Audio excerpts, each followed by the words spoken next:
Pebbles Bengali। মূর্খ বক। অনেক দিন আগের কথা, এক পুকুর পাড়ে একটা উঁচু নারকোল গাছ ছিল, আর ওই গাছে থাকতো একটা বুড়ো বক। পুকুরটা প্রায় শুকিয়ে এসেছিল, আর ওই পুকুরে বড় অল্প মাছ ছিল, যা কিনা ওই বুড়ো বকের জন্য যথেষ্ট ছিল। কিন্তু ওই পুকুর আর নারকোল গাছ নিয়ে সে ছিল বেজায় গর্বিত। যদি অন্য বকেরা এখানে এসে দেখতো, তাহলে ওরা বুঝতে পারতো আমি কত ভাগ্যবান। একদিন সে দেখলো যে এক ঝাঁক বক পুকুরের ওপর দিয়ে উড়ে উড়ে যাচ্ছে। আরে আরে দাঁড়াও, আরে এদিকে নিচে দেখো, নিচে ওই বৃদ্ধ পাখিটা আমাদের ডাকছে, চলো গিয়ে দেখে আসি, হয়তো কোনো বিপদে পড়েছে। এসো, ভারী ভালো লাগলো যে আমার কথা শুনে তোমরা এখানে এলে। তোমরা আমার অতিথি হয়ে এই নারকোল গাছে থাকো, এই পুকুরের মাছের স্বাদ গ্রহণ করো। ভারী ভালো। বৃদ্ধ ভালোই মনে হয়, কিন্তু বোকা, আমাদের প্রভাবিত করতে চাইছে। আমরা যদি ওর নিমন্ত্রণ গ্রহণ করি, তাহলে ও না খেতে পেয়ে মরবে। তাই ওই ঝাঁকের দলপতি সবার তরফ থেকে নিমন্ত্রণ গ্রহণ করলেন না। আপনার আদর আপ্যায়ন দেখে আমরা মুগ্ধ, কিন্তু আমাদের যেতে হবে। হ্যাঁ, আমাদের বুদ্ধিমান নেতা ঠিকই বলেছেন, আমাদের ঝাঁক তো অনেক বড়। দেখুন, এই পুকুরের মাছ খালি আপনার জন্যই যথেষ্ট, আমাদের অন্যত্র যেতে হবে। তারা যদি আমার নিমন্ত্রণ না গ্রহণ করেন, তাহলে আমি প্রাণ ত্যাগ করব।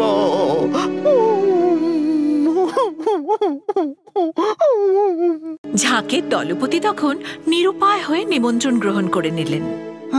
ঠিক আছে, আমরা আপনার অতিথি হতে রাজি। আসুন, আমরা সবাই মিলে গাছের উপর বসি। সব বকেরাই তখন নারকোল গাছের উপর গিয়ে বসলো, আর বুড়ো বক গর্বের সাথে বলল, আসুন, আরাম করুন, যখনই খিদে পাবে পুকুরের মাছ খেয়ে নেবেন। এখানে সবার জন্যই যথেষ্ট মাছ রয়েছে। বকের ঝাঁক ওনার কথা মেনে মনের আনন্দে পুকুরের মাছ খেতে শুরু করলো।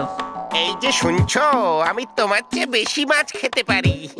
আরে তুমি কি খাবে? আরে আমি এখনো পর্যন্ত 6টা মাছ খেয়ে ফেলেছি, তোরা দুজনে ওর থেকে বেশি খেয়ে দেখা দেখি। এমনি করতে করতে পুকুরের সব মাছ শেষ হয়ে গেল।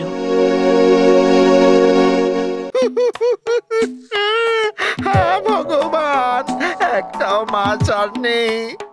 এখন বিকেল বেলা ওদের কি খেতে দেবো? আর ওরা চলে যাওয়ার পর আমি বা কি ખાબો? પણ હવે તો સમય નીકળી ચૂક્યો હતો। સાંજે સમૂહનો નેતા તેની પાસે ગયો। અમારા સાંજના ખાવા માટે કંઈ પણ વધ્યું નથી। તમારા આતિથ્ય માટે અમે તમારા આભારી છીએ, પણ હવે અમારે નીકળવું જોઈએ। હું મારા સમૂહને ભૂખ્યો નહીં રાખી શકું।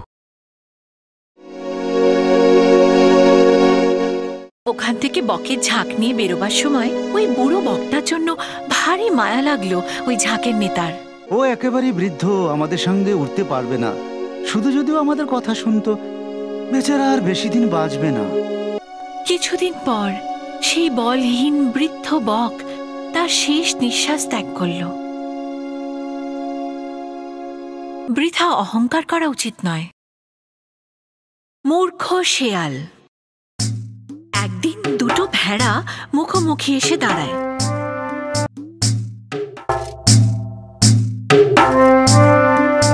রাস্তাটা ছিল সরু, আর দুজনের মধ্যে কেউই একে অপরকে আগে যেতে দিতে রাজি নয়। তুই সরে যা আমার রাস্তা থেকে। তুই সরে দাঁড়া। দুজনেই যাবার রাস্তা নিয়ে ঝগড়া করতে লাগলো, রক্ত বইতে লাগলো। এক শেয়াল দূরে দাঁড়িয়ে সবকিছু দেখছিল, কিন্তু সে ছিল মূর্খ শেয়াল। সে তখন ভাবলো, কত রক্ত বেরোচ্ছে দেখো, খেতে যে দারুণ লাগবে। একটু অপেক্ষা করি যাতে আরো রক্ত বেরোয়। লড়তে থাকুক, লড়ে যাও ভাই, লড়ে যাও। এদিকে ভেড়ার লড়াই তো চললো, প্রচুর রক্ত বইতে শুরু করলো। হঠাৎই কিছু না ভেবে ওই মূর্খ শেয়াল রক্ত খাওয়ার লোভে দুজনের মধ্যে লাফিয়ে পড়ল। শিয়ালকে তাদের মাঝখানে দেখে ভেড়ারা আরো রেগে গেল। দুজনে একসাথে তাকে শিং দিয়ে গুঁতোতে থাকলো। শিয়াল ওখানেই মারা গেল। এবার দুটো ভেড়ারই মাথা ঠান্ডা হয়ে গেল আর দুজনে নিজের নিজের রাস্তায় চলে গেল। ভাবনা চিন্তা না করে কোনো কাজ করা উচিত নয়। বাঘ আর যাত্রী। একদিন একটা বৃদ্ধ বাঘ ঘন জঙ্গলের এক কাদা ভরা ডোবার পাশ দিয়ে যাচ্ছিল। তখন তার নজর পড়ল একটা সোনার বালার ওপর। এই বালাটা আমি রেখে দিই, কোনো কাজে লাগতে পারে। এটা সবাইকে লোভ দেখানোর কাজে লাগবে। এবার আমি শিকারের জন্য অপেক্ষা করি। ঠিক সেই সময় এক যাত্রী পুকুরের ওই পার দিয়ে যাচ্ছিল। বাঘের নজর পড়ল ওই যাত্রীর ওপর। আহা, মানুষ খেতে বড় সুস্বাদু আর তারা লোভীও হয়। এই যে শোনো শোনো বলছি, সোনার বালা চাই নাকি? এটা তো আমার কোনো কাজে লাগবে না। সোনার বালা? আরে বাহ, ভারী সুন্দর তো, কিন্তু না, এর জন্য আমি আমার প্রাণ দিতে পারবো না। কিছুক্ষণ ভাবার পর সে বলল, বালাটা পেলে তো ভালোই হতো, কিন্তু তোমার মতো হিংস্র পশুর উপর ভরসা করি কি করে? তোমার কথাটা ঠিকই। আগে আমি অনেক খারাপ ছিলাম, কিন্তু এক সন্ন্যাসী আমার জীবন বদলে দিয়েছেন। এই পারে এসো আর নির্ভয়ে এই সোনার বালাটা নিয়ে যাও। যদি আমি তোমার সামনে যাই, আমাকে শুকেই তো তুমি সন্ন্যাসীর কথা ভুলে যাবে। আরে না না, এমনিতেও দেখো আমি বৃদ্ধ হয়ে গেছি, আমার নখেও সেই জোর নেই। একদম ভয় পেও না, এসো এসো, এই পারে এসে বালাটা নিয়ে যাও। যাত্রীর লোভ তখন তার বাঘের ভয়ের চেয়েও বেশি হয়ে গেল। মনে হয় ও সত্যিই বদলে গেছে। যাই, বালাটা নিয়ে আসি। কিন্তু যেই সে জলে নামলো, কিছুক্ষণের মধ্যেই আরে, এখানে তো পাক রয়েছে, আমার পা আটকে গেছে, আমাকে বাঁচাও, বাঁচাও, কেউ বাঁচাও। বাঘ বাবাজি তখন অনায়াসে যাত্রীর কাছে গিয়ে তাকে বাইরে টেনে এনে তার উপর ঝাঁপিয়ে পড়ল। হে ভগবান, আমি কত মূর্খ, আমার লোভী আমার কাল হলো।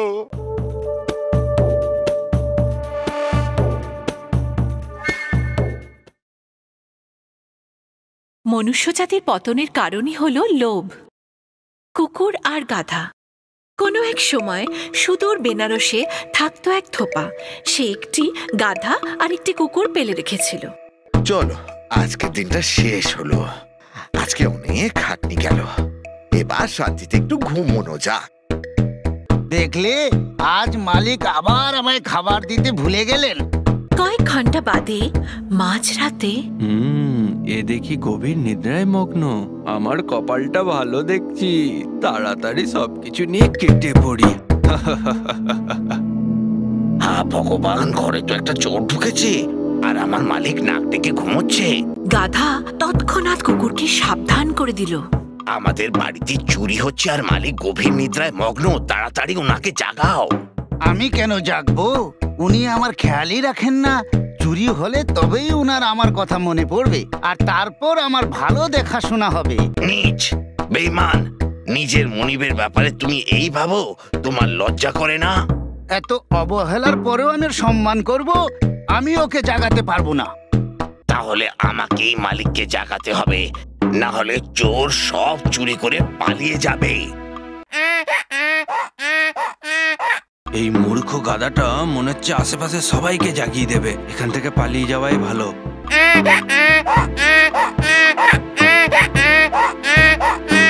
ধোপা উঠে জানলা দিয়ে দেখার চেষ্টা করলো, কিন্তু ততক্ষণে চোর বাবাজি পালিয়ে গেছে। হ্যাঁ, এই মূর্খ গাধা আমার ঘুমের 12টা বাজালো। যখন দেখো চেঁচাতে থাকে, ওকে এবার মজা দেখাচ্ছি। ধোপা একটা লাঠি নিয়ে গাধাকে বেদম প্রহার করলো। তা দেখে কুকুরের আফসোসের সীমা রইল না। বেচারা গাধা, চোর তো পালিয়ে গেল। মনিব তো জানতেই পারলো না যে তুমি কেন চিৎকার করছিলে। আমার হয়ে কাজ করার কি দরকার ছিল বলো তো? দেখলে, অন্যের কাজে নাক গলালে কি হয়। অন্যের কাজে দখল দেওয়া উচিত নয়। ব্রাহ্মণ আর ছাগল। একদিন এক ব্রাহ্মণ পাশের গ্রাম থেকে ফিরছিলেন। ইতিমধ্যে 3 জন ক্ষুধার্ত ঠগ লোক তাকে আসতে দেখে নিজেদের মধ্যে কথা বলাবলি করে। গ্রামবাসীদের মঙ্গল হোক, কেমন নাদুস নুদুস ছাগল আমায় দান করেছে। বাবা, কেমন মোটা সোটা ছাগল। আজ ভোজ খাওয়ার পালা। কিছু একটা মতলব বেঁধে এই ছাগলটাকে পেতেই হবে। এটার এমন কি কাজ? শোনো শোনো, তবে আমাদের কি করা উচিত? প্রথম ঠগ ব্রাহ্মণের কাছে গিয়ে বলল, বামুন মহারাজ, এই কুকুরটাকে কাঁধে নিয়েছেন কেন? আপনার মজা লাগছে বুঝি? মূর্খ বোকা কোথাকার, কুকুর আর ছাগলের তফাৎটাও বোঝো না নাকি? হ্যাঁ, আরে মশাই, রেগে যাচ্ছেন কেন? আপনার ভালো লাগলে আমার কি বলার থাকতে পারে? এমন তো নয় যে আমি ভুল দেখছি। না না, এটা তো ছাগলই। হ্যাঁ, কিছু দূর যেতেই দ্বিতীয় ঠগ তাকে ধরল। বামুন ঠাকুর, আপনার ওই মরা বাছুরটা ভীষণই সুন্দর, কিন্তু ওটাকে কাঁধে চড়িয়ে ঘুরে বেড়ানো আপনাকে শোভা দেয় না। আপনি একজন ব্রাহ্মণ। তুমি একটা অন্ধ নাকি? হ্যাঁ, দেখতে পাচ্ছ না এটা একটা জ্যান্ত ছাগল, বাছুর নয়? রেগে যাবেন না, ক্ষমা করুন, হয়তো এটা আমারই ভুল। এটা কি হচ্ছেটা কি? আমি পাগল না ওরা সবাই ছাগল? ব্রাহ্মণ কিছু দূর যেতে না যেতেই, ও বামুন ঠাকুর, ওই গাধাটাকে নিচে ফেলো, না হলে লোকে নানা রকমের কথা বলবে। না না না, তিনটে লোক ভুল কি করে হতে পারে? নিশ্চয়ই এটা ছাগল নয়, এটা কোনো মায়াবী ভূত।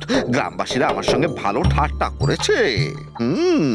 ঘাবড়ে গিয়ে বামুন ঠাকুর নিঃশব্দে ছাগলটাকে কাঁধ থেকে নামিয়ে তাড়াতাড়ি সেখান থেকে পগার পার।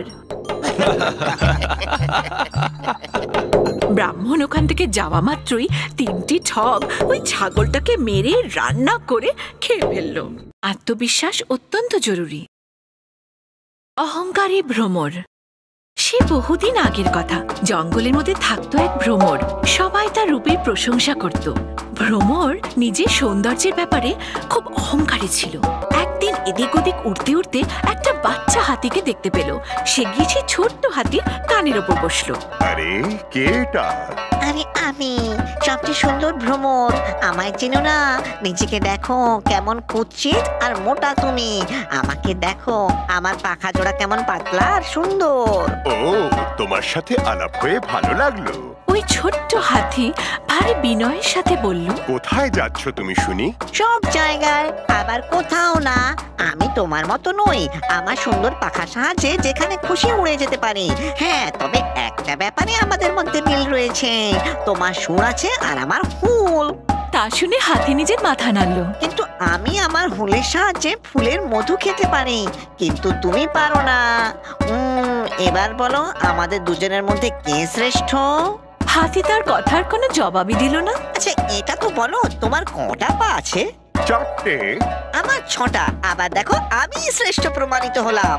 ভ্রমর নিজের কথা শেষ করতেই যাচ্ছিল, এমন সময় জোরে হাওয়া বইতে লাগলো। নিমেষে চারিদিকে ধুলো ঝরা পাতা উড়তে থাকলো। ক্ষুদ্র ভ্রমর বেশিক্ষণ টিকতে পারল না। মুহূর্তের মধ্যেই সেও ঝড়ের সাথেই বয়ে চলে গেল। বাঁচাও, বাঁচাও, আমি বয়ে যাচ্ছি। হাতি তাকে বাঁচাবার অনেক চেষ্টা করলো, কিন্তু ততক্ষণে ভ্রমর ঝড়ের উথাল পাতালে হারিয়ে গেছে। শিশু হাতি সেখান থেকে 4 পায়ে নিজের ভারী শরীর কিন্তু সরল মন নিয়ে চলে গেল।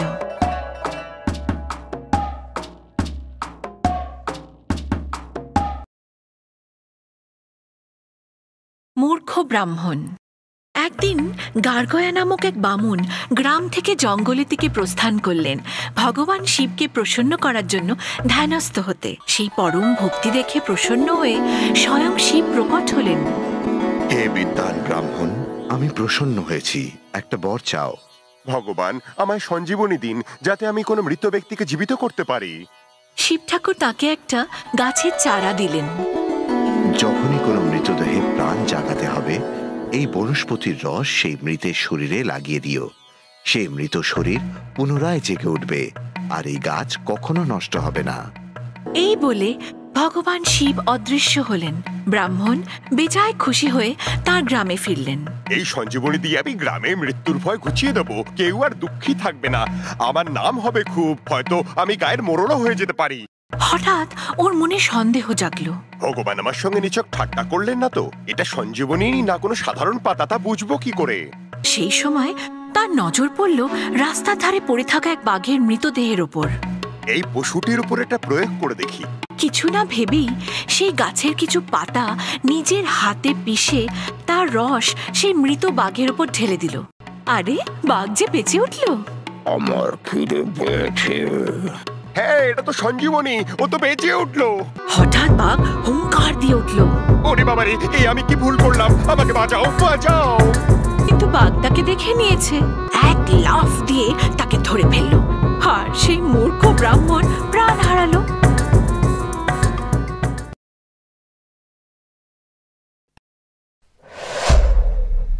Pebbles Bengali।